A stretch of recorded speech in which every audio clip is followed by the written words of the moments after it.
The call came in on a Tuesday at 4:32 in the afternoon, late October. The sun already sliding behind the Blue Ridge, so the hollows of Shenandoah darkened early. Ranger Aislinn Keats was parked at mile marker 47 of Skyline Drive, just north of the Rapidan turnoff, a paper cup of station coffee cooling in the cup holder, and her radio tuned to the quiet channel they used for backcountry check-ins. The speaker breathed. Static arranged itself into a voice that did not sound like any of her crew.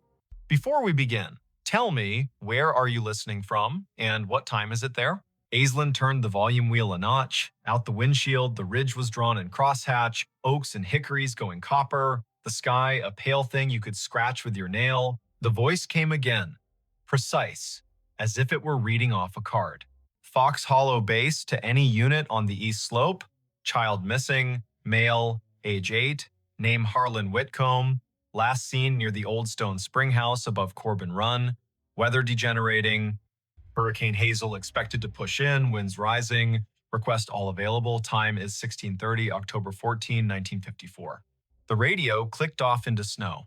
Then, faintly, the same message, identical down to the breath before the name.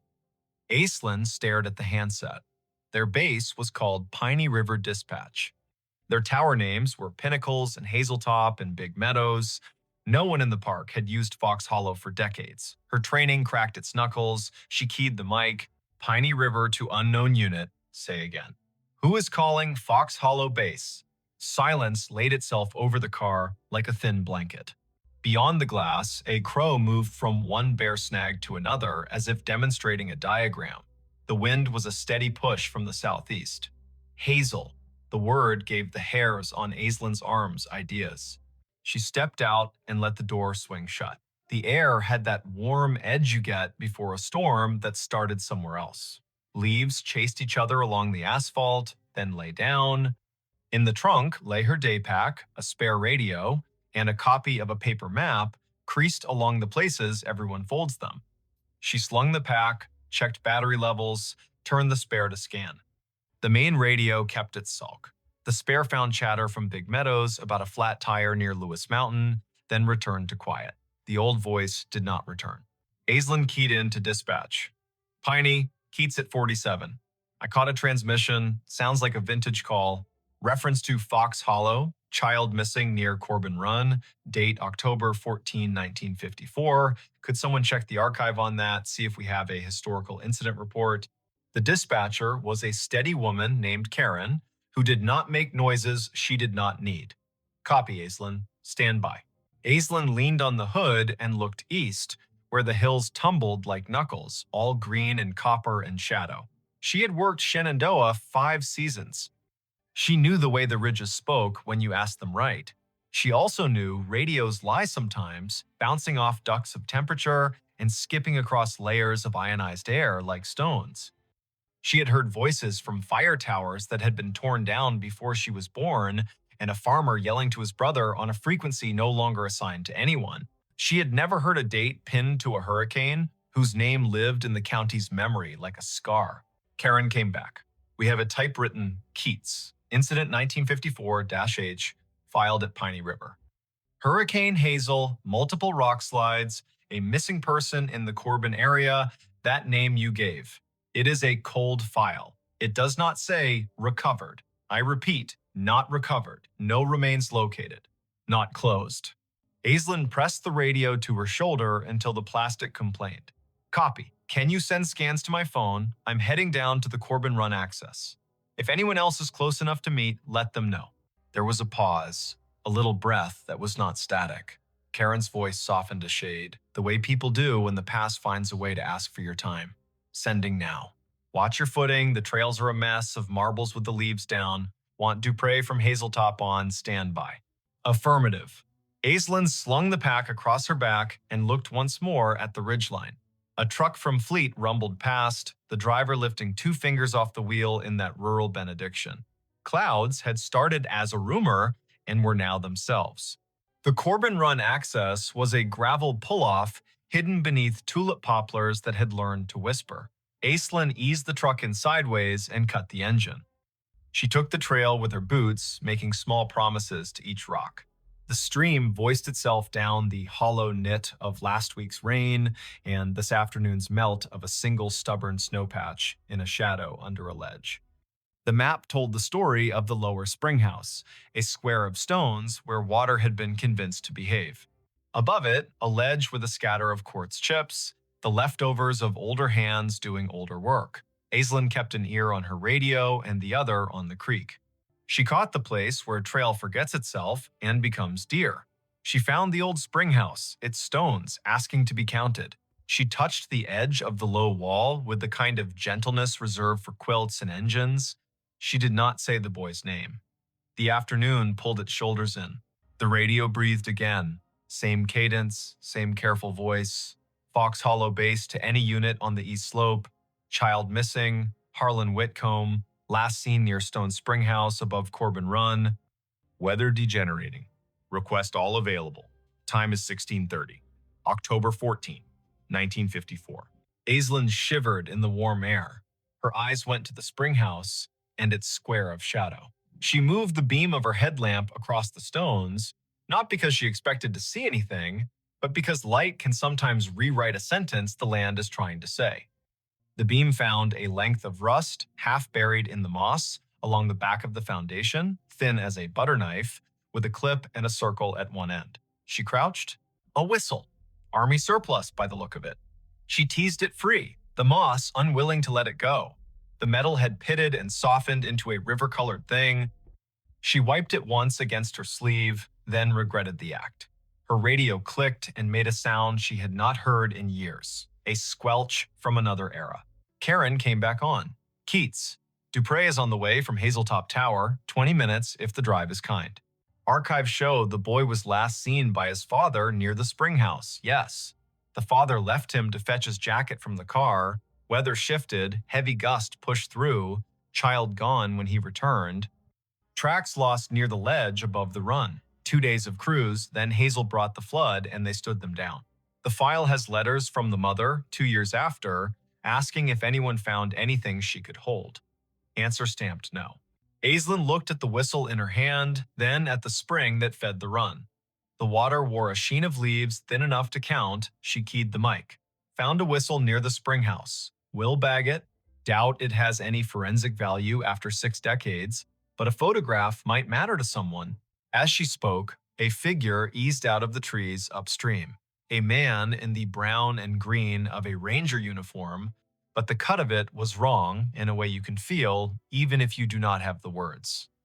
The shirt had pockets like ideas, the hat sat stiff as a rule book, he carried a strap radio that looked like a lunch pail with an antenna. He exhaled, then stopped when he saw her.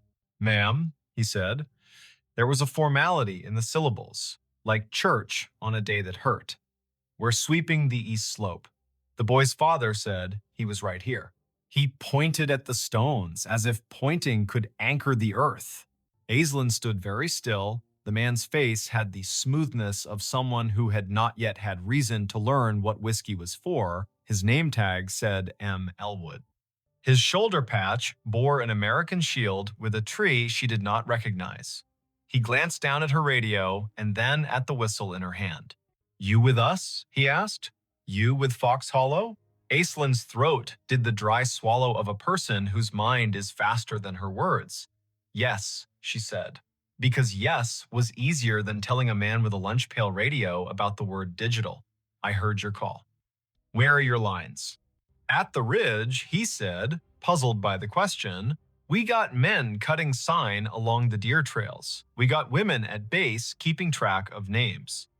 The disaster man out of Charlottesville told us Hazel will give us until dawn and then gone." He looked past her to the ledge, his jaw a small square against the warm air. "Mother is at the church in Syria, not the far one, the one with the bell rope that sticks. She keeps asking if he had a jacket. She wants the question to be a fact." A gust moved through the trees on some business of its own. Aislinn felt the air change around the bones of the rocks. The man looked at her again, and the little muscle at the corner of his mouth twitched. "Your radio," he said. "You get this out to anyone else." "Yes." "We have a tower at Hazeltop. They know. Someone is coming." "Good," he said softly. Then he put 2 fingers to his brow. an old salute done halfway because distance is difficult to respect when the ground is asking for more of you. He stepped past her, boots exact on the damp leaves, and moved toward the ledge, listening with his face. He put a hand out as if to feel a draft. His outline lightened as if the warm air had decided he belonged to it. The forest made the sound of a coat hem brushed along a pew. He was gone. Aislinn stood, her hands empty now that the whistle had weight inside a bag. She did not call after him because naming a thing makes it pick a room and leave all the others. She climbed the slope above the spring house, careful, testing each foot. The ground showed her where it had let go before. The soil had slumped sometime between 1954 and now a scar that trees had tried to stitch. She scoped along the edge and thought about the father leaving for a jacket, a boy with a whistle and a spring that talks even when wind tells it not to. Dupre's SUV nosed into the pull-off as the last of the light left, and the storm made its speech. Jericho Dupre had shoulders like a doorframe and a way of stepping onto ground as if asking permission. He carried 2 headlamps and a calm that turned wind into a task rather than a threat. "You heard it too," he said, by way of greeting. "I did, twice. Then it came again down at the spring house. I found this." She held up the bag. The whistle swung on its string, dull as an old firmament.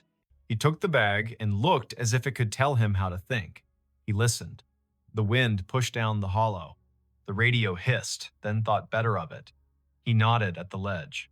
"If it were mine to write," he said, "I would say, slip." The file says gusty before hazel. A child with a small sense of infinity walks the line twice to see if the sound changes along the water. It does. He steps where the deer stepped, and the hill remembers it owes the river a favor. Aislinn told him about the ranger with the lunch pail radio. Jericho had been in the park long enough to have a story for everything and to respect none of them fully. Fox Hollow was an unofficial name for the old maintenance yard near Syria in the 50s. He said, the way a person does when they are agreeing with the possibility of a ghost to be polite. There is a cinder pad there with the marks of 4 posts, like a tower. The radios would have been handsets the size of a Bible that could make clouds sound like news. People back then wrote reports thick with nouns.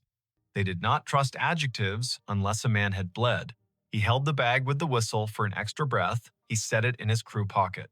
They searched until rain made the ground decide to be a different kind of ground. In light from their headlamps, the trees stood at attention, counseling caution. They ran a short line grid above the ledge, more to be able to say they had used the dark well than because they expected the earth to give up a long-ago truth for free. At 9, the radios called them home before the lightning made the argument personal. Karen met Aislinn at the office with a printout. The file had been scanned, crooked, and the edges were black, where the copier had tried to keep history from fraying. The incident commander's name was printed in a firm hand, M. Elwood. A note in the margin had been added later in pencil. Mother moved to Luray in 67, father deceased, no closure letter sent. The pencil note was signed with a small initial A and a dot. Aislinn slept at the bunkhouse with the radio on her nightstand like a dog. She dreamed that paper flapped along a clothesline strung between trees, and she walked the line, reading every letter, her feet lined up on the rocks of the run, the paper turning to leaves as she read. At 3 in the morning, she woke to the noise a storm makes when it finally accepts its job. The world beyond the window went white, then black, then white again. She turned the volume down to half. She watched the rain write gloss on the sill. The radio stayed quiet. At 10, the day pulled itself together into rags. Aislinn drove down to Luray to a blue house where the porch had a swing, and the swing had 2 cushions that had learned how to be rain. She had a name from the file and a phone number that still worked, to her surprise. A woman in her 80s opened the door with the careful welcome reserved for officials who might be good news or could be kind even if they were not. "I am Aislinn Keats," she said, ranger with Shenandoah. "I am here because a storm pulled a thread and we saw where it ran." The woman corrected her posture and straightened the collar of her cardigan as if a story would take her picture. "My name is Tilda Whitcomb," she said. "We did not know how to leave him there, so we stayed." I have a loaf of banana bread that forgot the raisins on purpose if you are the kind of visitor who does not mind crumbs. Aislinn sat at a round table so clean it looked like a rule. The banana bread was honest, the tea was strong. Tilda put her hand on the tablecloth and kept it there as if the cloth would be steadier if it knew she was not going anywhere. She said the name Harlan like a stake you drive into ground so the tent knows where to stand. He whistled 3 notes, Tilda said. The tune the train plays when it comes into Luray, because his father used to take him to the crossing and they would wave at the men who stand like saints. 3 notes and then he would laugh because he was practiced at laughing. The wind took the notes and did not give them back. My husband ran to the car and the sky changed. They told him on the radio he had until morning. You can live your whole life in a sentence like that. Aislinn put the bagged whistle on the table. The string looped like a sleeping thing. Tilda did not reach for it. She looked at it as one looks at an old photograph that has learned how to move. I did not get a letter, she said, and smiled small to prove she was not accusing. I understand how papers behave. I was a clerk before my hands forgot to love the carbon paper. I suppose I wrote a letter in my head every day for 2 years. Then I stopped asking out loud. You cannot keep asking the same question without turning into a different person. The whistle sat, silent, older than most of the kitchen. Tilda looked out the window and the window looked back. A red cardinal landed on the feeder and told everyone, rudely, that it had arrived. Tilda laughed at the bird, and the laugh made her look like a photograph of herself. Aislinn asked about the ranger named Elwood. Tilda's eyes softened. Martin Elwood went to our church, she said. He was the kind of man who knocked on the door with his hat in both hands. He brought us a bag of oranges at Christmas and apologized as if the oranges had failed to be children. He wrote the report because that is what he could do, and he built a cinder block box for the tower that was not a tower, and then he got quiet like men do when they find out the world can keep a thing from them and they still have to go to work. Back in the truck, Aislinn let the radio hum. Big Meadows asked Pinnacles to send a set of cones to mile marker 62. A bear stared down a minivan with an intensity that made the parents breathe like swimmers. Life had resumed its insistence. She turned the truck toward the old maintenance yard near Syria, the one Jericho half remembered as a place with 4 posts and a name more rumor than rule. There was a cinder pad there for sure, now half invaded by chickweed and ambition. Someone had collected beer cans along the edge and arranged them by brand into a timeline. Aislinn walked the perimeter and crouched at a corner where the concrete had spalled enough to show a rebar smile. She brushed the dirt aside with one hand. A penny lay there. The year was 1954. She laughed, because a park and a story will sometimes give you too many symbols and you have to choose which to be corny about. The wind rose toward evening. The radio stayed in this decade, obedient and dull. Aislinn drove the ridge road, watching the color slide toward Bruce. Back at the office, Karen handed her a thin envelope with a stamped return address that made Aislinn's scalp feel like it had learned something. It was from an amateur radio club in Harrisonburg, a man who had heard the show Aislinn, sometimes called During Slow Nights, the one where listeners told stories of radios hearing the wrong things on purpose. We pick up oddities when the weather steeps the air, the man had written. Old distress calls, ham tests bounced off airplane wings, bombers from the 40s practicing. Once, a train dispatch from 1960 rolled through on a rain so thick you could chew it. There are names for this, and none of them explain it. The way I think of it is this. Time breathes shallow near storms. If a voice was loud enough once and the same air returns, you might hear a ghost that is not a ghost. Not dead, not alive, just not finished talking. That night, Aislinn drove down to Corbin Run one last time with a single job. She stood by the spring house and held the whistle. She did not put it to her lips because it belonged to a mouth that had done its work. She set it on the stone in the square of water smell and said a sentence Tilda had given her permission to say. Harlan, your mother sits with a red bird and forgives the form and the weather. We leave you where you are, not lost now. We know the place that held you. We will name it, even if the stone refuses to. Thunder argued with a ridge to the west. Aislinn picked up the whistle, tucked it back into the bag, and snapped the bag shut the way you close a letter you cannot ignore any longer. Her radio breathed and then found words. Fox Hollow Base to any unit on the east slope. Search secured. Weather has moved us. We will resume when it lets us. Families headed to shelter. If anyone finds a whistle, mark the spot. End of report, October 14, 1954. Aislinn lifted the handset to her mouth and did not speak.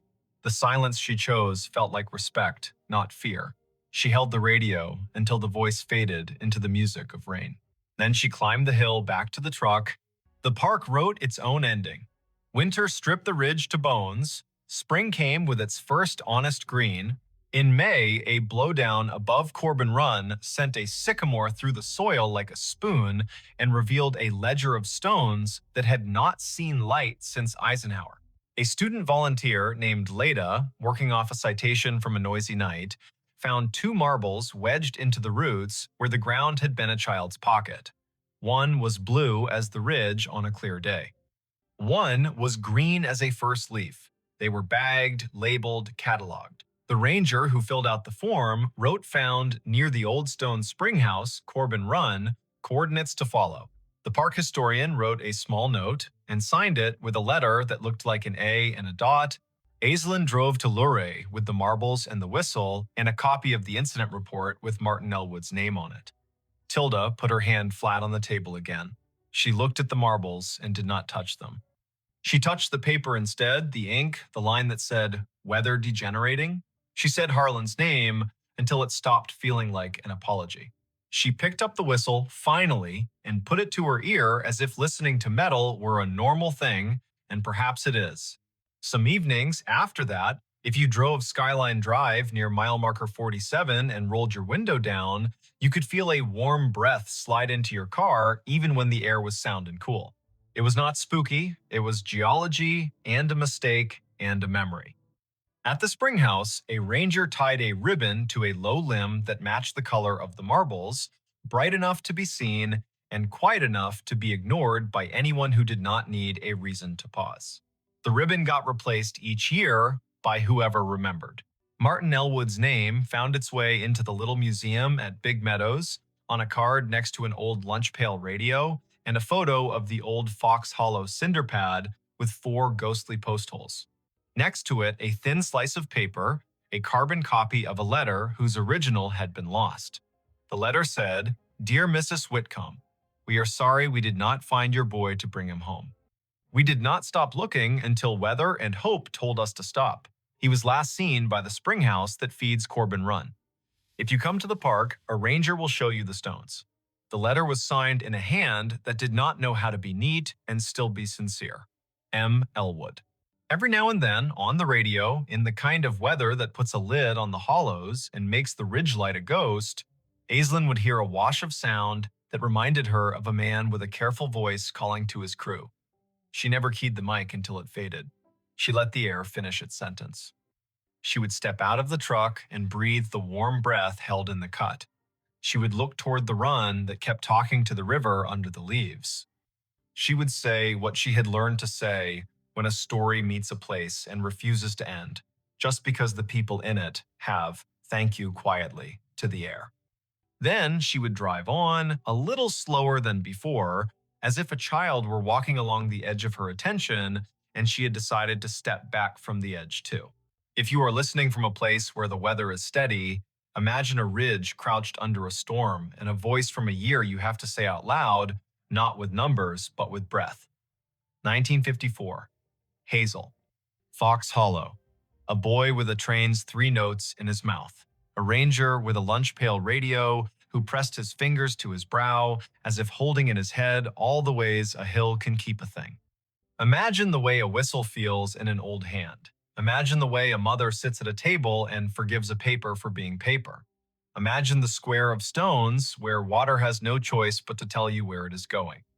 Then, tonight, when your own house makes its old noises and your clocks tame the hour into a number, let 1 minute expand for a voice that is not finished. Listen the whole time. Let the warm air pass across your face and do not name it. When it is done, say thank you and mean it. Then go to sleep. The hills will keep watch. The radios will behave until they do not, and even then, what they bring may be kinder than you fear. She bought a storage unit. The tape inside explains. She bought the storage unit on a wind-pushed Saturday in early October, the kind of day when flags along the frontage roads snapped like polite warnings and the auctioneer's voice carried clean across the lot. The place was called Milepost Storage, just outside Tulsa, Oklahoma, a long row of corrugated doors facing a strip of prairie that kept trying to become a parking lot. She was not a flipper by trade. She was a librarian who liked old paper and lost letters. Her name was Leora Penn, and she raised her hand on a hunch when the auctioneer said the original renter had defaulted contents as is, cash only. Before we begin, tell me, where are you listening from and what time is it there? The year was 2020, that long elastic year that stretched and snapped and stretched again. Leora had a quiet car with a trunk that clicked shut like a punctuation mark. She had a brother named Finch who texted her thrift store photos like fortunes. She had a mother in assisted living who remembered questions but not answers. And now, for $430, she also had Unit B, 17, 6x10 dust inscription on the floor like an abandoned sentence. The auction staff cut the lock. The door went up with a skipped beat rattle. A smell slid out that was not quite mildew and not quite time. The light, sweet rot of cardboard and old leather. Inside, 3 banker's boxes labeled with a hand that pressed too hard. 1 wardrobe box crumpled along one spine. A busted desk lamp with a brass gooseneck shaped like a question about to be asked. A milk crate of records with sleeves that had forgotten how to hold themselves. And on top of everything, as if someone had said it last and with a decision, a small gray cassette player with a built-in speaker and a rectangle of yellow tape across its lid. On the tape, block letters in Sharpie, "Play me first." The wind moved in the alley between the units and made the metal doors talk to each other. Leora crouched in the rectangle of shade, thumb hesitating for the length of one breath, then pressed the play button. At first, there was only hiss, then a rustle that could have been a sleeve or a curtain, then a man's voice testing his own name like a microphone check. "This is Calder March," he said. "If you found this, you probably also found the rest. Please listen to the whole thing before you throw anything away. I am not saving myself here.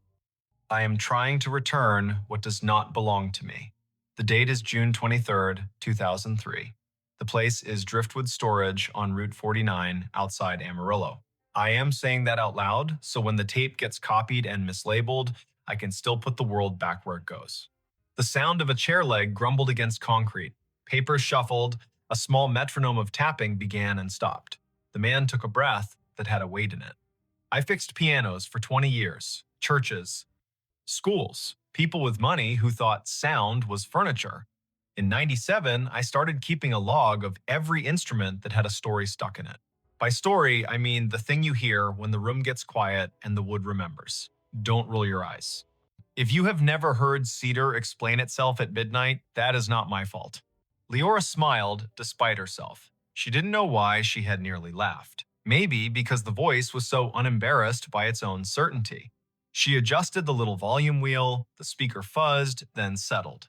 "I am recording this in a storage unit for a reason," Calder said. "There is a Baldwin Acrosonic in here with its fallboard down and its keys covered by a towel that used to be jade green. On top of it is a shoebox with the words 'Keep for Jaspers' written in pencil. I took that box from a house that was being cleared in a hurry. I told myself I was keeping it safe. I told myself I'd hand it back when the time was better. That was 8 years ago. The time never got better. It got brighter and louder, and then it got mean, and the box stayed under my bed like a small dog that thinks it has permission. Today, I am putting it where it belongs, which is somewhere a person can choose it or not choose it without me choosing for them." The tape clicked. He continued. "If you are Jaspers, or you loved one, or you know one, please keep what matters and toss the rest. Just know this first.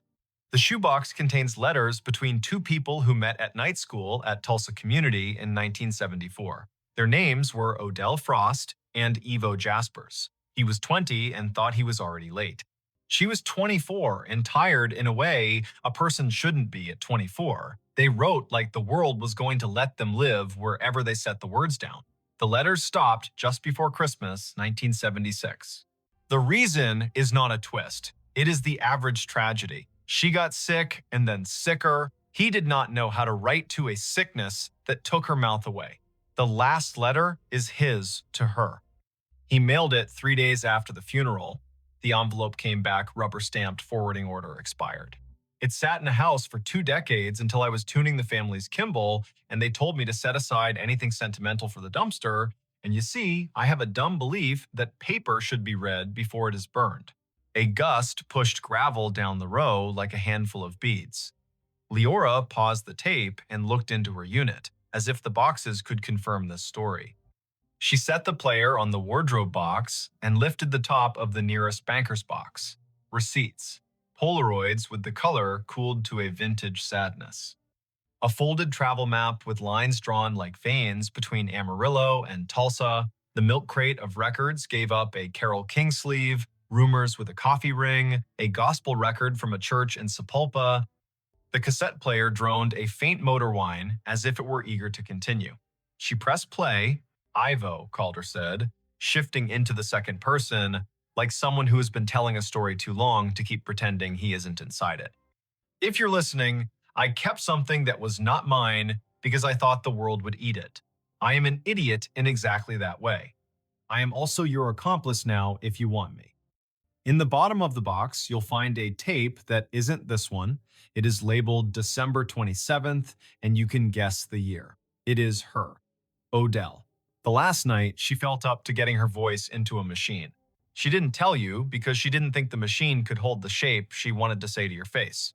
I don't think machines can hold shapes either, but sometimes they keep the outline well enough that a person can fill it in. If you would rather not hear it, don't. Burn it and say a kind word and go make a sandwich. If you would, then sit and be ready to forgive yourself after. Whatever you do, don't listen driving. Ask me how I know. Leora's hands moved before her mind did. She slid the wardrobe box aside and hauled the banker's boxes out into the light. The tape ran. Calder cleared his throat once, then offered one last breadcrumb.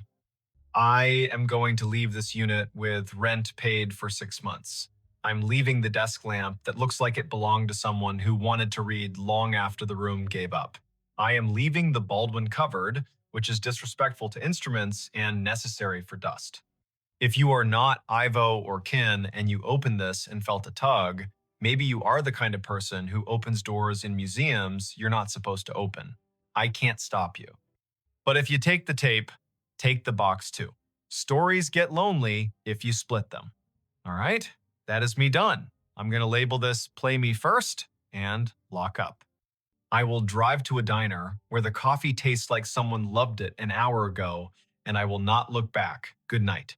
The tape wheezed to a stop and stayed there with its little spools paused, like eyes that had decided to blink and stuck.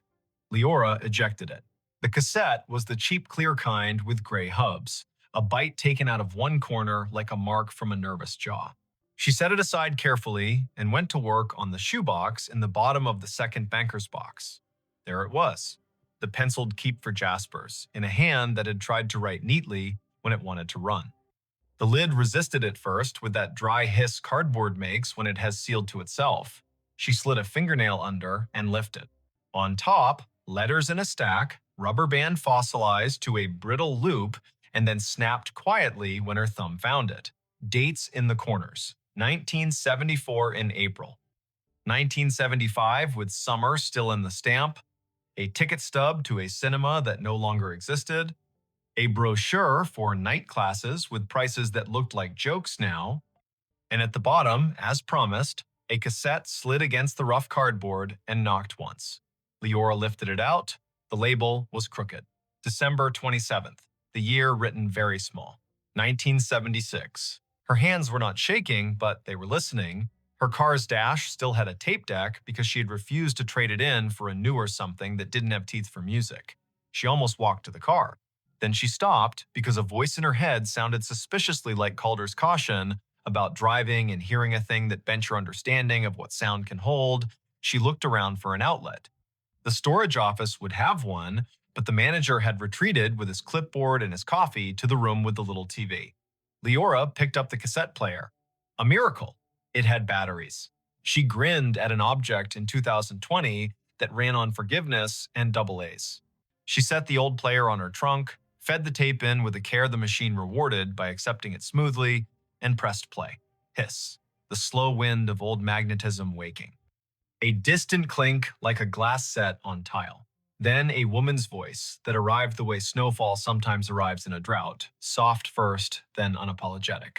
Evo Jaspers, she said, you told me never to record because I try to edit my life when there is a red light.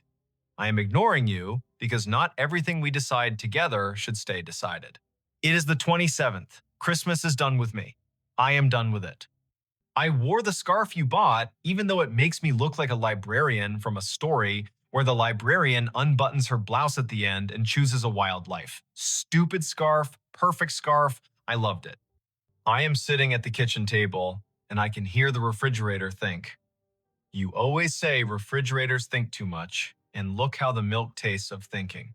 The voice was not shaky. It had the kind of steadiness that is not bravado, but a gift a person gives to the people listening. Odell breathed in as if drawing a line she wished were longer. I am not going to make it to spring, she said in the tone of someone admitting they are not going to make it to a movie on time. Nothing tragic in my voice, love. I am trying to keep the tragedy in my hands on this table. I want to put them down gently so they do not wake anyone. I am not afraid. That is not bravery. The body is tired, like a clock, that has been asked to keep time for a dance that went one song too long. What I am is greedy. I want more of you. I want to watch you learn how you stand when there is a child at your hip and a skillet on the stove and a song in your head.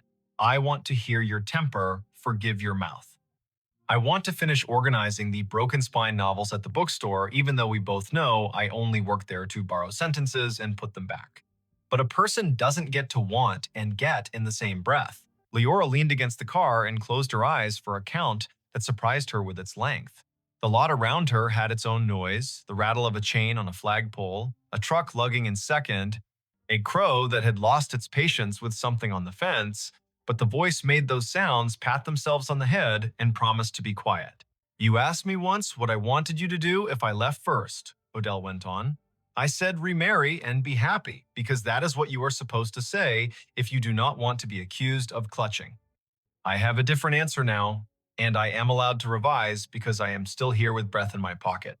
I want you to put a box in a place where a stranger could find it, with instructions that say, take what you need. Not because I think romance belongs in thrift shops, but because the world seems to pass its tenderness along that way. We pay attention to what we do not expect to find, we pick up what someone else set down, and we think, oh, I get to decide two lives right now, mine and theirs. It makes us more careful with both. She laughed, that short, violent laugh people make when they almost cry and disagree with their face about it. If you find this after I am gone, congratulations on your snooping.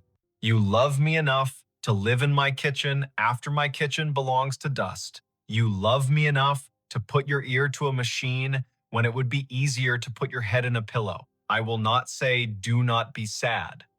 Be as sad as you please. Be ridiculous with it for a while. Wear your sadness out like shoes on a long walk, and then when they have holes in them, throw them away and go barefoot for a month. But promise me you will buy new shoes when the weather turns. Promise me you will keep a stove fuel canister in your car because someday you will offer it to a stranger at a trailhead, and this will be the way the world returns. Something I am stealing right now by leaving. The tape made a small, warbly sound as the tension shifted, then continued. Listen to me bossing you around, Odell said, fond exasperation in the syllables. I am going to put this tape in a box with letters you never saw. You called me a magpie when we met, and look, all I have collected are words and ticket stubs. The letters are mostly me, because you hated writing on paper that did not have music staves, and you did not think words would stay put if they could not sit on bars. The last letter is yours. You wrote it inside your head, and will write it later with a pen. The pen will do its best, the paper will do its best. Here is the part I cannot make neat. I want you to leave the box somewhere you do not own. A storage unit, a church basement, the free shelf in the back of the bookshop. Somewhere a person has to choose to look twice. She paused, and the tape sighed with her. The thing you always say about pianos is in my head, she murmured. That They carry the memory of every hand that asked them to be more than wood. I don't know what I am asking you to be. More than wood, less than a shrine, something that can be picked up and put down without breaking. You are good at that. Your hands know how to pass a thing. The end of the tape came with a soft click, like a door catching. Silence fell with dignity.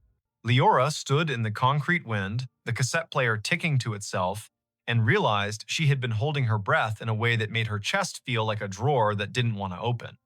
She exhaled and felt the world get its shape back around her. The storage yard's manager had wandered out to smoke and had stopped in the doorway, watching her kindly from behind his own weather.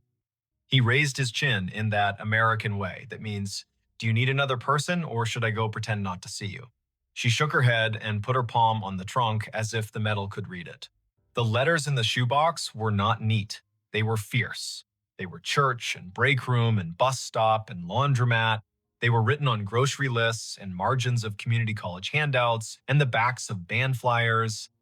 They smelled like every hand that had held them, plus cedar dust and a sweetness that might have been someone's perfume from a life that had learned to be generous with its molecules. Leora read the first one, standing there in the wind, and then had the sense to stop. Some reading needs a table, a glass of water, and a chair that learned patience. She loaded the car with a librarian's Tetris, slid the cassette player into the passenger footwell where others might put a tiny dog, paid the auction manager who counted cash with a resigned gratitude, and drove to the house where nobody waited for her, the kind of vacancy that makes room for new things and also makes the old ones echo. Night arrived in the square way it arrives in October on the plains. Leora made tea and wrapped her mother's Afghan around herself in a way that would have made her mother tut with approval. She set the shoebox on the kitchen table and arranged the tapes and letters like she was about to catalog them and would not be punished if she took her time. She allowed herself 3 letters, then the rest tomorrow. It became 4, then 5, then midnight, then 1 in the morning with the lamp glass warm and the tea cold. Odell wrote like a sparrow sings, plain and suddenly cruel with truth. I have not learned how to trust a day that stays good, she wrote in early summer. And then, in late autumn, I am practicing believing you when you say soup counts as dinner. She wrote about the bookstore where old men argued kindly about baseball and pretended to forget to leave so they could be told to stay. She wrote about the night school classroom that smelled like pencils and tired. She wrote about a piano in a church basement with 2 keys that hung back like shy children, and the way Ivo tuned them like he was begging the room to promise to be itself. Ivo appears in the margins of the letters, the way the person a letter is written to appears without ever entering the room. He is funny the way people are funny when they are not trying. He is a fixer of everything except his own habit of leaving tools where he used them last. He wants a straight answer from the future and refuses to ask the question politely. He plays blues in E and refuses to apologize. He brings home oranges when money says no because the taste of an orange is the opposite of a mistake. The last letter was his, and Leora saved it for the last. Don't make it tidy, she told herself, and read it anyway with a kind of fear that felt like jumping into water she already knew was cold. Odell, he wrote, the loop of his J from her surname cutting clean across the top line. Today, the mailbox understood time better than I did. It gave me back the envelope I had paid to send. I am grateful to a thing that has no mouth. I am writing this in the room where you laughed at me for liking a rug with so many flowers it looked like the rug was trying too hard. The rug is trying less hard without you. Everything is. I put your scarf on the back of the chair you always refused to let the cat sleep on, and the cat sat there for an hour, mad as a relative. I do not know how to be a person. Yesterday I did, and I expected to today, and look, I will try again tomorrow because you made me promise to be stupid with trying. I am putting a shoebox where the world can trip over it. If a stranger finds it, I hope they are the kind who is brave enough to open things that are not theirs and gentle enough to put them back. I hope they write to tell me so I can stop pretending the box is a secret and call it what it is, a return. He had signed only Ivo and then, smaller, forgive me for not getting there in time for the last joke you told that wasn't funny. I would have laughed if you had asked me to, but I am glad you didn't ask me to. Leora slept in the chair with the Afghan around her shoulders and the tape player on the table like a small guardian that had learned to keep watch without being asked. Morning came with a plainness that felt like a blessing. She woke, poured new tea, and wrote on a note card with firm letters that made the pen behave. To anyone named Jaspers connected to Odell Frost. Please call. Then she paused, took a breath, and replaced the word call with write. She did not know why until later, when the answer came folded in an envelope that smelled like someone's drawer. She found Ivo in the only way some people can be found now, by a trail of mentions that led to an obituary that did not brag. He had died in 2011 in a house where the cat had once slept on a chair. The obituary had the names of a sister and her two sons, a line about the instruments he had tuned for churches that might not have known what generosity costs, and a sentence that made Leora grip the paper. Survived also by the music he never got to write and the people who played what he fixed. The sister lived in Ponca City then. A search produced a different address in Bartlesville now. Leora wrote the note card anew and set it under a magnet on her refrigerator to stare back at her while she did dishes and decided if it was her place. 2 days later, she mailed a letter with the caution and audacity of a person who has to cross a room to hand a stranger back their own past. She included a copy of Calder's label in the corner because she wanted to prove that intention can be inherited. She waited. Waiting learned her name and sat down in her kitchen with its patient lamp. In a week and 2 days, an envelope arrived with a stamp that had been placed on at a slight angle, the way a person with a careful hand becomes human at the last second. The return address said Jaspers, and Leora sat down on the rug and read with her back against the pantry door. Dear Miss Penn, it began in a slanted script. My name is Anza Jaspers. I am Ivo's niece. I do not know how you got my address, but if you did it politely, I will thank you instead of yell. My uncle used to say, if you make a thing and put it in the world, you do not get to decide how it travels. I am relieved he is right. I know about Odell because I am named after her. He told my sister and me her story when we turned 12 so we would not confuse romance with rescue, and he told it again when we turned 20 so we would not confuse grief with identity. He had a box. We never saw inside it. He kept it under his bed like a grudging god. When he got sick, he told me there was a man named Calder who once did a kindness and a theft at the same time, and that someday the box might return the slow way. If it came, he wanted me to write back to the person who carried it, so I am writing. Tell me what you have. Tell me what you want me to do. If this is a joke, I will forgive you, because it would not be a funny one. Leora wrote back with copies of the first pages, careful not to let her own hunger make her rude. She offered to drive. Anza wrote back the next day with a time and a pot roast menu, as if there were no other way to do this than to feed someone. The drive to Bartlesville took the length of an album and a half, which is not how a librarian measures time, but this time it was. The clouds lay low and thin like a sheet pulled over a lamp. Leora parked in front of a house with white trim that looked like it had been painted by a person who knows how to steady a brush by leaning against the ladder. The door opened before Leora knocked. A woman in her 40s stood with her hands already out, not for an embrace, but for a receipt that weighed more than the shoebox. Behind her, a man waved from the kitchen. The smell of onions and thyme made everything gentler. Anza was the kind of person whose face tells you 50 stories before her mouth says one. She took the box and set it on the table and did not open it for a full minute. Then she did. Her mouth moved, a little, not because she was trying to speak, but because a person's lips sometimes learn to read when their eyes cannot keep up. They listened to the tape at the table with hands flat on the wood, not because anyone asked them to, but because it felt like a way to offer stillness to Odell's voice. When the part came about being ridiculous with sadness and wearing it out like shoes, Anza laughed the small laugh of a person who recognizes the flavor of the advice. He said that, she murmured. He said it like he was inventing the metaphor in front of us, and I have a tape of the original. The room held that sentence like it was catching something fragile. They ate pot roast with pieces of potato that had learned the taste of everything else in the pan.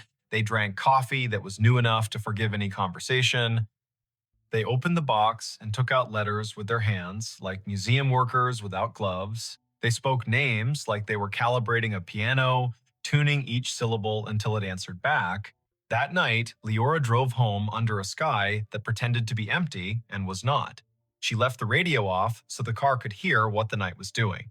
She slept and dreamed of a storage unit that kept changing its door color, and every door she opened was a different past returning itself. She woke with the taste of dust in her mouth and did not mind. In the weeks that followed, the box lived a second life in a house that understood how to host it. Anza read a letter a day out loud at the table with the window cracked and the dog asleep under her feet. She wrote Leora small updates. Today I learned how Odell laughed at my uncle's fear of oranges. Today I learned that night school used to smell like chalk and resolve. Today I learned that a person can fit a year inside a paragraph and still find room for the weather. Calder's name became a project. They wanted to thank him and did not know how to find his breath in the web. Leora tried phone directories from Amarillo with her librarian stubbornness. She found 3 Calder marches that were not him and one who had moved 2 years prior with no forwarding address. She found a piano tuner's business listing with a disconnected number. She turned to a stack of clippings and found, in a small column with a blurry photo, a mention of a memorial for a Calder M in a church that had bad lighting and kind carpet. The date was 2007. The photo showed a pair of hands holding a felt strip and a tuning hammer. The caption did not brag. A life, it suggested, that had done work and left the room better. Anza wrote a letter anyway.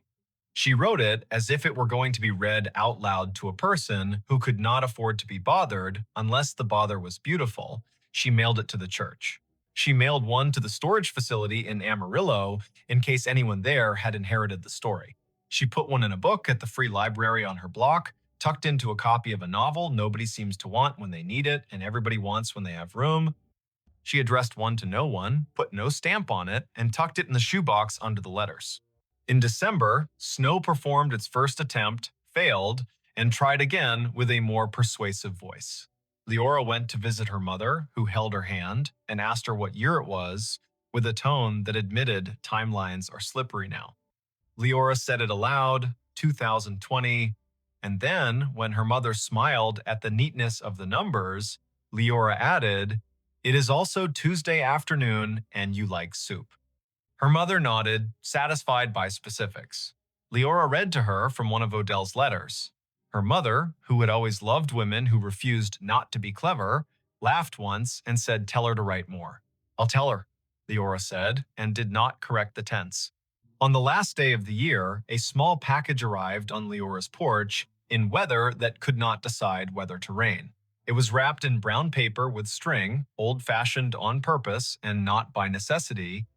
The return address was a music shop in Amarillo that smelled, when she opened the door, of rosin and hope. Inside the box, a cassette labeled in a different hand. It said simply, "Driftwood." Then, a date in 2003. A note was tucked in. "You do not know me," it read. "I run the counter at the place where Calder used to buy strings cheap and swear under his breath that the new strings had no patience. We found this in a drawer where the receipts go to forget their names. He left it here the week the storage unit auctioned off his things. He told me to hold it for a person who would ask nicely. No one did. Maybe you are that person." She put the tape into the player with a care that made the table hear it. The hiss began like a tide. Calder's voice arrived. Older or tired, she couldn't tell.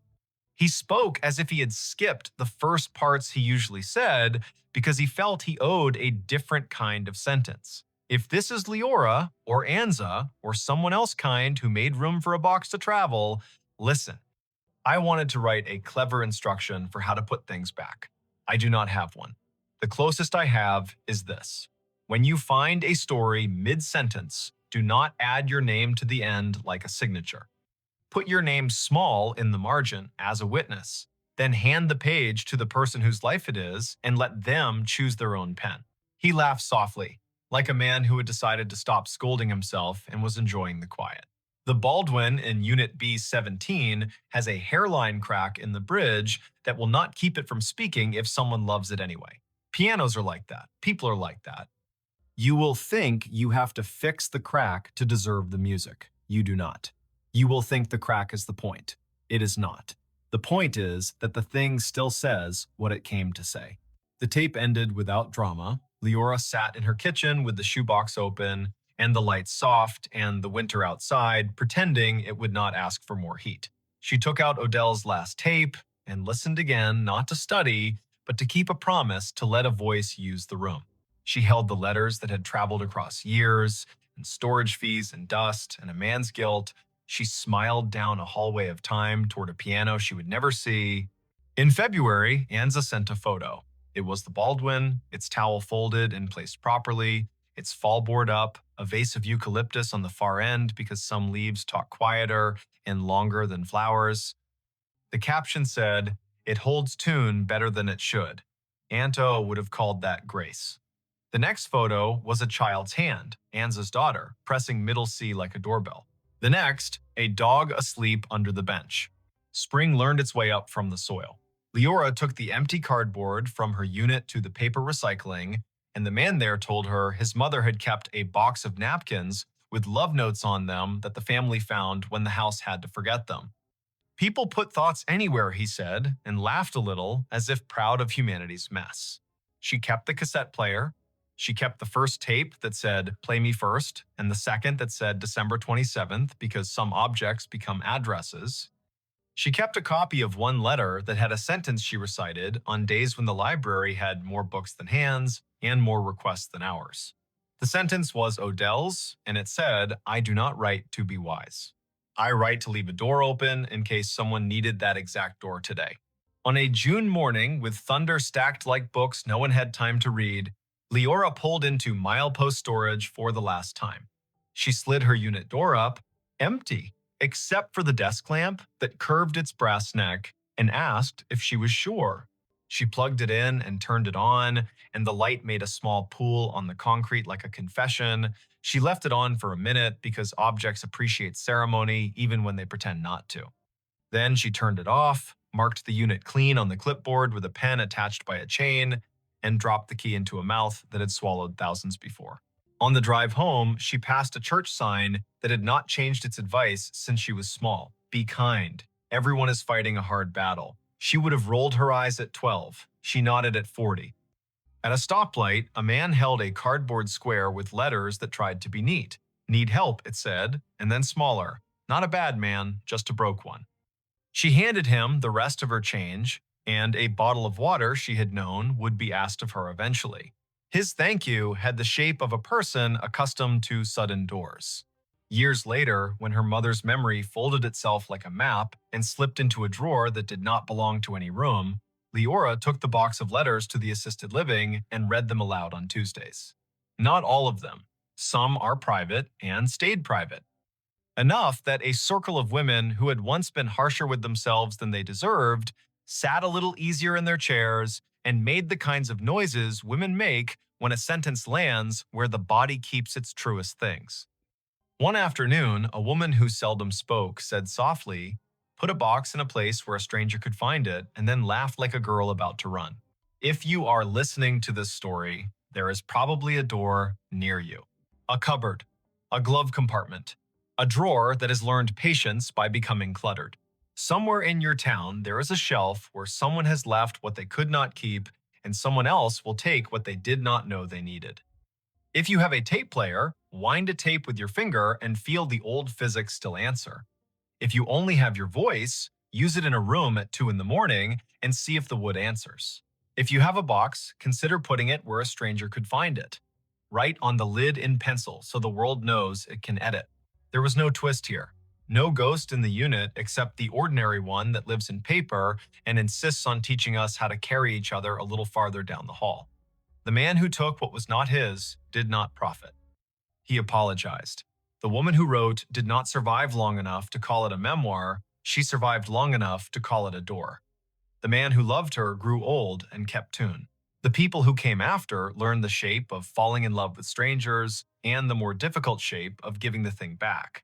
And so, if it is late where you are and the house has stopped making its usual noises, Pour water into a glass and notice the sound it makes when it hits the bottom, hollow turning to full. Think of a box under a bed. Think of a storage unit with a label you can't resist. Think of a piano with a hairline crack that still sings like itself. Think of a sentence in a letter that arrives in a year you needed it, from a person who never knew your name and said it anyway by accident. Then stand, walk to whatever door you have, and leave it open for one slow, careful minute, just long enough for someone who needs exactly that door today to find their way through. The babysitter's last text. Who's upstairs? The text came at 9:58 on a wet Friday in early November, the screen lighting the dim kitchen of a craftsman house on Maple Ridge Avenue in the town of Larkspur, Pennsylvania. The babysitter had written only 3 words, spaced as if she had to force her thumbs to move. Who's upstairs? Before we begin, tell me, where are you listening from? And what time is it there? Her name was Ione Kestrel, a college sophomore who took evening jobs to pay for studio art supplies and a public transit pass to the city. She was a quiet soul with a quick wit, the kind of person who noticed the way rain made halos around streetlights and the way children's laughter changed when they grew tired. 2 kids slept under that roof that night, a 6-year-old boy named Briar and his 3-year-old sister named Lark. Their parents, Rowan and Maeve Harrow, had left at 7:15 for an anniversary dinner at a restaurant by the river. The year, if you need to understand the way phones hummed and doorbell cameras watched, was 2019. The house at 42 Maple Ridge was one of those old American stories, built in wood and memory, a deep porch with a swing that complained just enough to be charming, oak floors that spoke out loud when the humidity changed, crown molding thick as a picture frame. At the back, a narrow staircase rose from the mudroom to a short landing, and then up again into the second floor where the bedrooms sat in a row like well-behaved children. At the top of the main stairs, there was a crawlspace door that had once led to a linen closet and now led to a barely insulated wedge of attic, hot in summer and sharp with cold in winter, the kind of door that makes a welcome thud when it closes and an unwelcome thud when it doesn't. Before the Harrows left, they did all the small, loving rituals. Maeve set out a plate of sliced apples, a bowl of popcorn, and a note that read, "Help yourself to anything except the scotch." Rowan pointed to the thermostat and said the heat pumps kick on if the temperature dips. Fancy house, but the bones are stubborn. He smiled at Ione in the doorway, hair damp from the drizzle, denim jacket dotted with rain. Text us if the storm knocks the power out. Text us if the kids wake and ask for the song about the lighthouse. Text us even if you think it'll make us look overprotective. It won't. At 7:30, the children were bathed, pajamaed, and nestled into beds that smelled faintly of line-dried sheets. Ione read the lighthouse song twice, and the little girl fell asleep with a hand on the brother's shoulder, a tether strong enough to hold a moon in place. At 8, the dishwasher hummed its modest lullaby. At 8:20, the rain came harder, dropping like a handful of pebbles thrown by a polite intruder. At 8:42, the doorbell camera pinged, announcing a raccoon with ambitions. Ione's phone ticked with messages from a group chat, small bursts of jokes and memes. She answered 2 and then set the phone face down, because she had promised herself she would be the kind of sitter who watched and listened. She put a kettle on. She chose a mug with a hairline crack because hairline cracks reminded her of river maps. She stood at the back window and watched the alley, where a single streetlight blew a cone of yellow onto the wet blacktop like a candle someone had forgotten to snuff. At 9:21, a floorboard spoke upstairs. It was not the sound of a child rolling over and not the polite pop of wood releasing humidity. It was a stepped-on sound, slow and weight-bearing, forward and then a tiny, deliberate back. Ione took one breath, then another. The kettle clicked off. The house returned to its normal choir. She checked the baby monitor screen. 2 small forms slept. The greenish night vision painting dreams onto their faces. She told herself she knew old houses. She told herself wind can make timber say things it doesn't mean. At 9:36, the sound came again, above the kitchen this time, in the hallway between the children's rooms. One step and another. A long pause. Then the faintest scrape, as if someone had scuffed a shoe and then, embarrassed by the sound, tried to rub it out with the sole. the kind of scrape that turns the air thin. Ione lifted the house phone from its cradle because old houses carry old phones like relics. No dial tone because this was 2019 and the landline was a costume. She put it back and picked up her cell. No missed call, no alert from the doorbell camera. She opened the parent's contact, hovered, did not press. First, she would look, she would be careful. She would not give Rowan and Maeve a reason to race home on wet roads unless there was a reason. She climbed the back stairs because they felt less like a stage. Each step was shallow and careful. The rain softened to a hiss. Her breath became a guest she had to host with manners.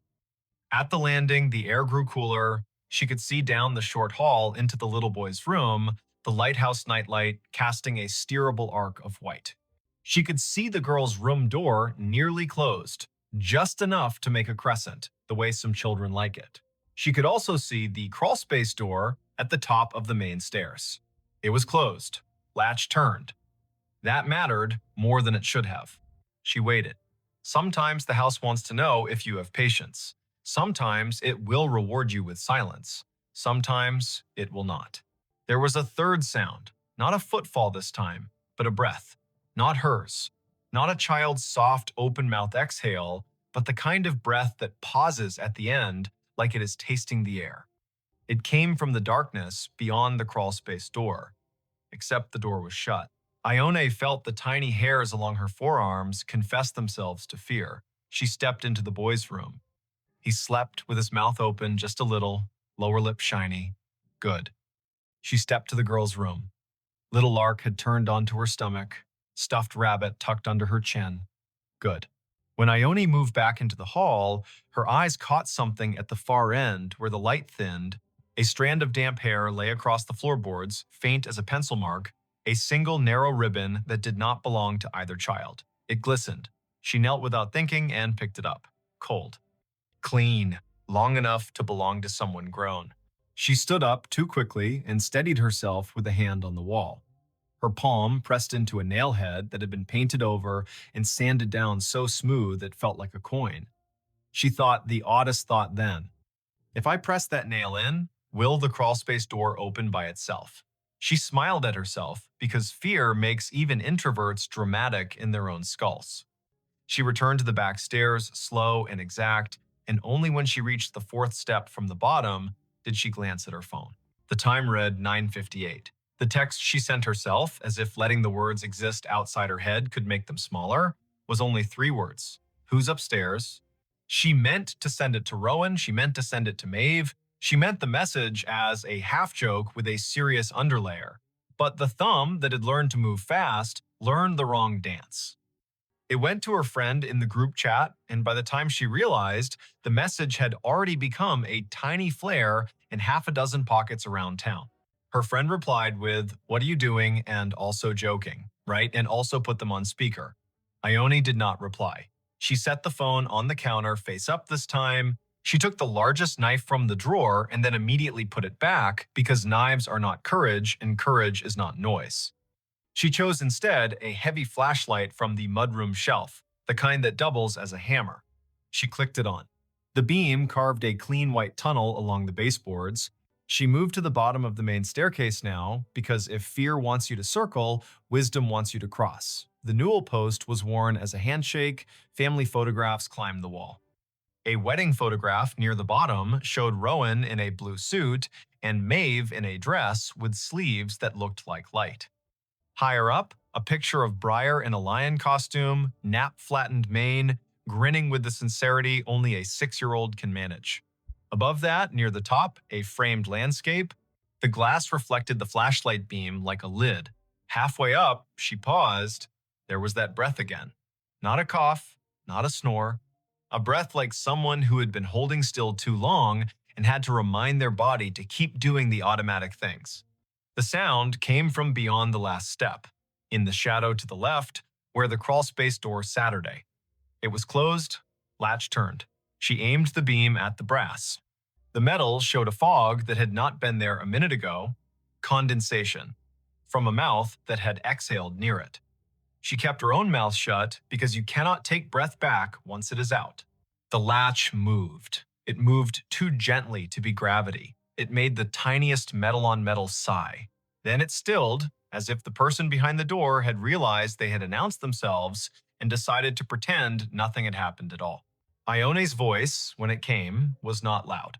It was firm in the way a music teacher's voice is firm when she asks a child to stop tapping the desk with a pencil. I'm a babysitter. The police are on their way. If you are a neighbor who has made a mistake, this is your chance to leave without me seeing your face. If you are not a neighbor, this is your chance to decide to be one. Nothing moved, but the house did a small thing then. It clicked. A sound traveled through the baseboards from kitchen to parlor like a cricket chirp. The refrigerator compressor had kicked on. The world had not narrowed to only this door. She stepped higher. She brought the beam closer to the latch. She did not touch it. She watched a drop of moisture on the brass slide very slowly toward the handle and then stop, held by a force that did not want to be named. From the children's rooms, nothing. From outside, rain. From down the hall, a draft like someone had opened a mouth to speak and then decided not to. She took the phone, thumb shaking now not from drama, but from the body's strange understanding of scales. She typed 911 and the call went through on the first chime. The dispatcher answered with a first name and a county. Ione told that calm voice her name, the address, the fact of 2 sleeping children, the fact of a locked door with breath behind it that did not belong to the family.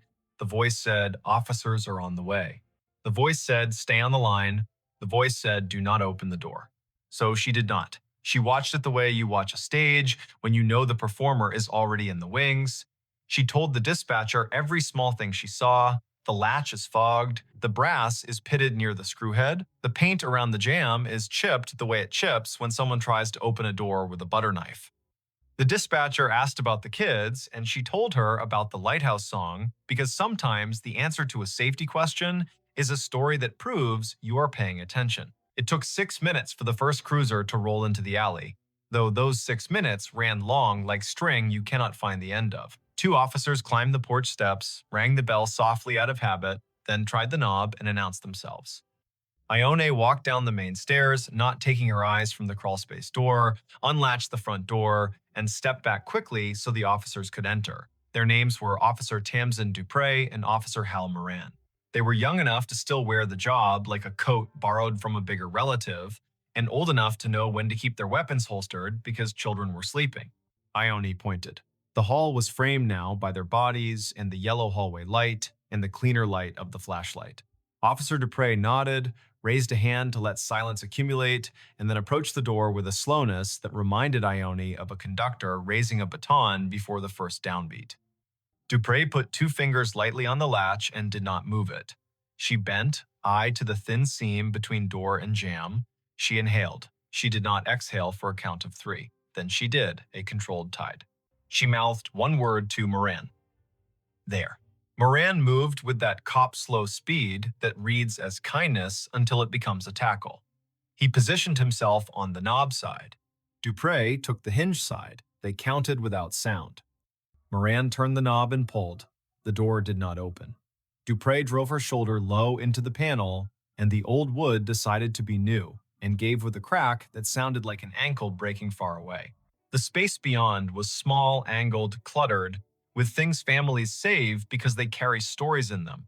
A fan with no blade, a suitcase with travel stickers that meant Paris had existed once for someone in this house. 3 plastic bins of children's clothes marked in black marker, a broken chair that had not given up, and a person, folded into the angle between floor and pitch, knees under chin, face turned away from the light, hands empty and ready to lie about it. Dupre said, do not move. Moran said, show me your hands. The person did not show their hands. They lifted their left shoulder like someone about to stand in a narrow coffin, and then realized there was no way to both stand and not be seen. They kept their face turned. A smell came from the small hot space that was not attic smell. It was sweat and wool and rain and a cologne Ione could not name but would recognize for years in crowds and feel a short-lived lightning in her spine. The person finally shifted enough for the light to catch their cheekbone. Smooth, young, the jawline of someone who still believes they can sneak back to the version of themselves that did not make this choice. Dupree reached. The person flinched, then stilled. Moran took the wrists, quick. Plastic cuffs clicked, and Saturday. The person whispered one word so fast and so quiet, it sounded like a sound and not a word. Please. There are nights when a house rearranges what you know about it. There are nights when law and luck arrive at the same time and dress alike so you cannot tell who deserves the thank you. There are nights when children sleep through the loudest noises and wake to the softest ones. Breyer woke when Officer Dupre gently asked Ione if the boy had a favorite song she could sing while they stepped this stranger past his doorway and into a world that would be, for the stranger, smaller and heavier. Ione sang the lighthouse song, the boy rolled over, the girl sniffed twice and then reclaimed her rabbit. The name given at the kitchen table later, with the cuffs off and the hands folded around a paper cup of tap water, was Corin Vale. He was 22, a barback at a music venue downtown, a part-time mover for a storage company on the edge of town, a person whose landlord had changed the lock that very afternoon because rent was late again, and who had wandered past the Harrows house just after 9, watching rain stencil shadows on the porch. He said the front porch light was off, that the back alley light was the kind that made him nervous because it buzzed. He said he had once done a job in this very house, moving boxes after Maeve's mother passed, that he knew the crawlspace door did not always latch if you pushed too hard. He said all this in a way that sounded like memorized lines. Officer Moran left for a minute and returned with a small bag-tagged chain of custody.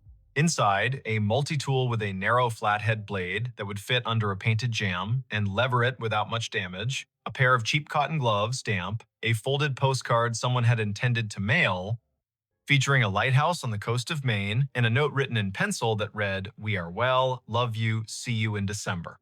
The postcard had not been addressed yet. Corin looked at the lighthouse as if it had insulted him.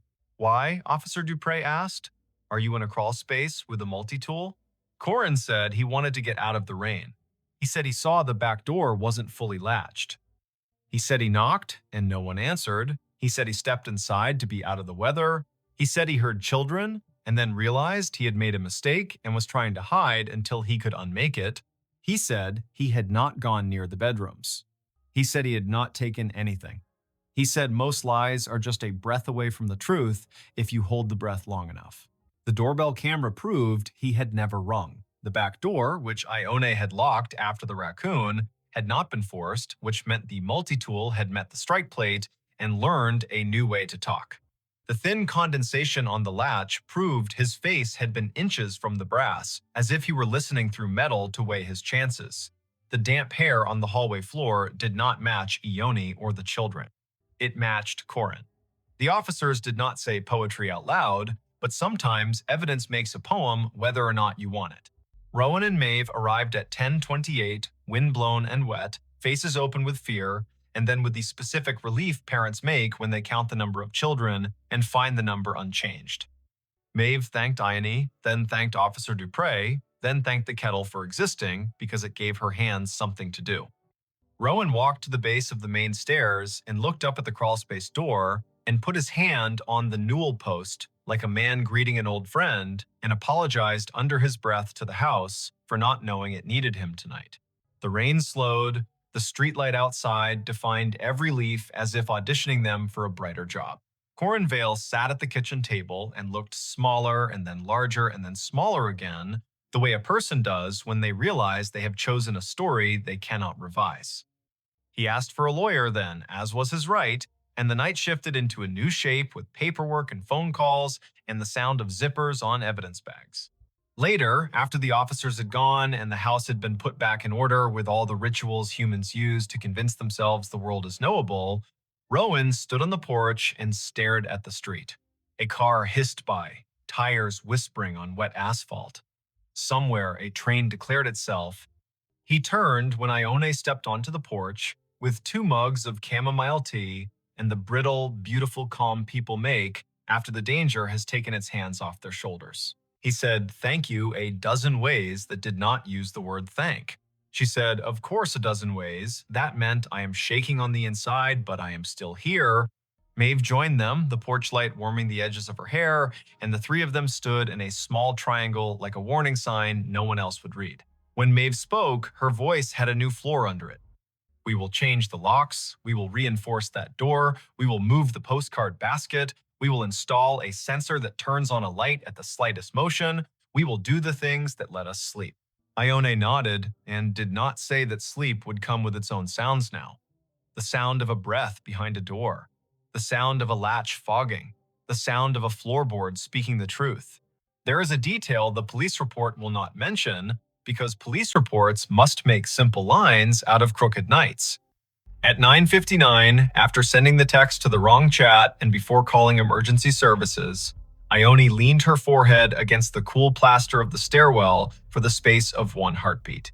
She whispered something that was not quite a prayer and not quite a promise. Okay, if someone is up there, I will not be the person who opens the door and invites them in. I will be the person who names the danger out loud. Sometimes that is the whole difference. Not bravery that charges, but the steadiness that refuses to be tricked into being polite to danger. The next morning, the November sky tried on a bland blue and liked it. The town of Larkspur went back to the work of a Saturday. Kids in hoodies kicked at leaf piles. The bakery line wrapped twice around the counter. A woman in a gray coat standing by the river thought the water sounded like someone ripping silk very slowly and wondered who she would tell that to. Ione slept past noon and woke to a peanut butter text from Maeve, which read in that shaky grammar of gratitude, "Come by for dinner anytime. And also, I found your denim jacket on the porch swing. And also, there will be pie tonight if you want pie." She smiled and answered with too many thank yous and one yes to pie. She showered longer than she needed to, stood still in the water in a way that made time into a warm curtain, then dressed in gently clean clothes that smelled like detergent and a future. When she stepped outside, the air had that crisp, crisp edge. That means the first hard frost has already visited and left behind a postcard of itself on every windshield. Maple Ridge Avenue looked like an old movie taught to speak color. She walked past houses that had their curtains open a little wider than usual, past neighbors who held eye contact just a second longer, the way people do when the story has almost become a myth and they want to remind themselves it is still shaped like a person. On the Harrow's porch, there were new screws in the latch. The crawlspace door upstairs had a length of wood screwed diagonally across it like a stern eyebrow. A small motion sensor had been installed in the hall. It blinked a polite green and then went to sleep. The kids were in socks, sliding across the floor, laughing the laugh that children make the morning after a storm when the yard is new again. Rowan handed Ione a slice of apple pie on a paper plate and said again what he had said the night before, but with the daylight, making his voice warmer. You kept your head, you called, you stayed steady. That is the whole job sometimes. We will tell people that part when we tell them the story. Not who he was, not what he said, not the smell. We will tell them you named the danger and didn't let it decide your speed. The town told the story in its own ways. The newspaper, which had been saved from extinction by a stubborn editor named Lita Quinn, wrote a piece with the careful headline, "Babysitter's Quick Thinking Leads to Arrest in Overnight Burglary Attempt." The group chat learned, gently from Ione herself, that sometimes jokes congeal into myths, and myths can be mean. At the music venue, a bartender wiped the length of the bar 3 times, then once more, then stopped. At the storage company, a supervisor stared at a stack of moving blankets and tried to add up what the numbers meant about people. There is not a moral here, sharp and so clean it can cut bread. There is not an ending where everyone claps and the house resumes being only a house. There remains a door with a new diagonal board and screws that will loosen over time and be tightened again. There remains a boy who will ask, on a night 2 weeks later when rain drums the gutter, "Can you sing the lighthouse song one more time?" And a girl who will say, not the part where the foghorn sounds, that part sounds like a giant in the crawlspace. There remains a young man named Corin, whose first court date will arrive with a sky the exact color of the alley light, and who will have to decide whether to say the word sorry to the ceiling or to the faces in the room. At 9:58 on some future night, a phone will light in some other kitchen in some other town, and a person will type 3 words spaced out as if their thumbs had to be convinced. Who's upstairs? If you are that person, hear this story as a map of breath. Name the danger, make the call, keep your voice exactly as loud as it needs to be and no louder. Stand where you can see doors and hallways. Carry light. Remember that a latch that fogs is a sentence the house is trying to say. Let the sentence finish. If you are listening from a city, may the traffic outside be ordinary and honest. If you are listening from a farmhouse that knows every creek by its first name, may the wind be the only guest tonight. If you are listening in a small apartment where the neighbor's footsteps already live in your ceiling, may you learn the grammar of each tread so well that the first strange syllable tells you exactly what to do. The babysitter's last text was a question pointed upstairs, but the real end of the story is how she answered all the other questions pointed at her. Will you panic? Will you try to be polite when the moment calls for clear? Will you open a door because silence asked sweetly? She chose no, no, and no. She chose the shape of a steady voice on a thin line. She chose to be the reason the house could go back to being only wood and memory. Some nights, when she passes the Harrows by chance and the porch swing is still, she hears only the rain and the river, and that is enough. Some nights, she hears the old door upstairs settle as the heat kicks on and thinks, with a small smile, that even a house can be taught to breathe more quietly. And on the better nights, every window along Maple Ridge holds a square of light cut, perfect as a fresh slice of pie, and the street keeps its watch, and the children sleep so deep the world could rewrite its rules, and they would wake to the new rules fresh and ready to be memorized. If that happens where you are, tell me when. Tell me what the air smells like. Tell me the hour, spoken slowly so the world cannot run away with it. Tell me if the latch on your upstairs door is dry and dull or a little fogged from someone's breath. Tell me if you are holding a mug with a hairline crack that looks like a river map. Tell me if the house has taught you any of its words. And if your phone lights at 9:58 and the message reads as simple and terrible as a knock, remember the kitchen in Larkspur and the steady girl in the denim jacket, and say out loud to no one and to everyone, not tonight, not on my watch, not in this house.